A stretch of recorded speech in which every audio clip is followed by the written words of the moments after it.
Hello my loves, today I'm going to pin a white morpho, also known as a silver morpho. I will preface this as always by saying there will be cat noises in the background. I'm sorry about it. Okay, so we're going to start. This has been relaxed for about 36 hours now.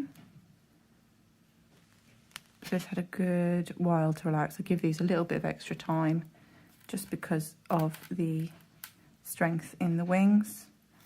Nice and relaxed. So I'm just going to pull my sleeves up because it's a little warm in here. I'm going to pop him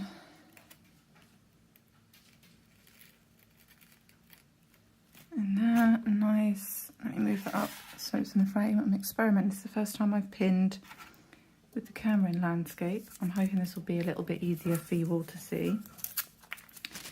I've got some paper. As always, I'm going to rip the larger pieces actually. As always, I'm using the Vina. Shh. That's disruptive. I really hope you can hear the galloping noises in the background.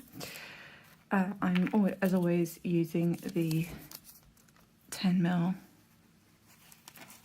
paper.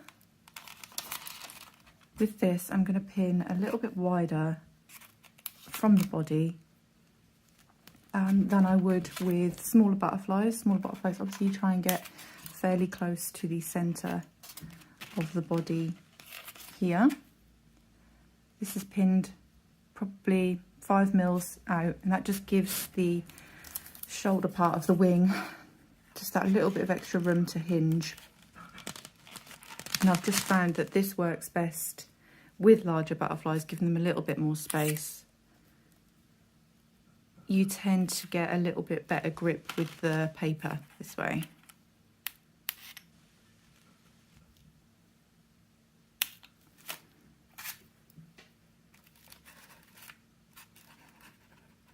Now you might notice I'm not pinning the body in place. It's because I've adjusted this board to make sure the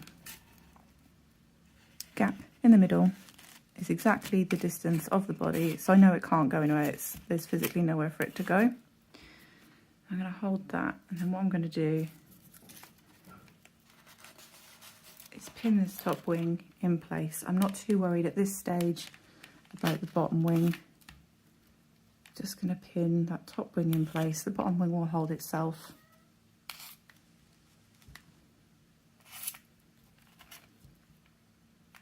Just like that. Got 2 pins. And then I'm going to do the same with the other side.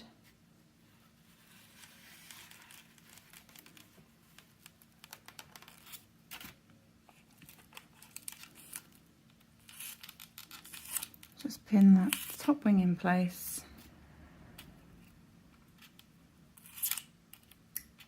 Make sure that's entirely stable, and then adjust the bottom wing to match it. And I've just found this strategy with larger butterflies seems to be a lot more stable in terms of pinning than trying to pin both sides of both parts of one side and then the other. With larger butterflies, it tends to result in them moving. A little bit of fold in there, but that's not the end of the world. So now what I can do is I can go back and lift this sheet, and this wing can't go anywhere because it's pinned up here. So that allows me the space to adjust this to where I want it, which, to be fair, is not far off where it was. So there, that gives me the space to move that bottom piece of paper without risking the top wing coming undone. Really handy little cheat.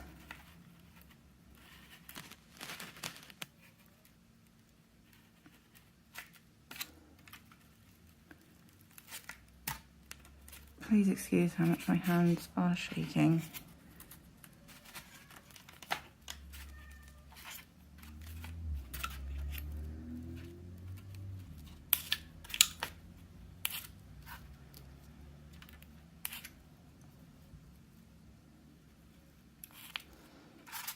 just caused a little tear there, but that will go, that I will go back and fix.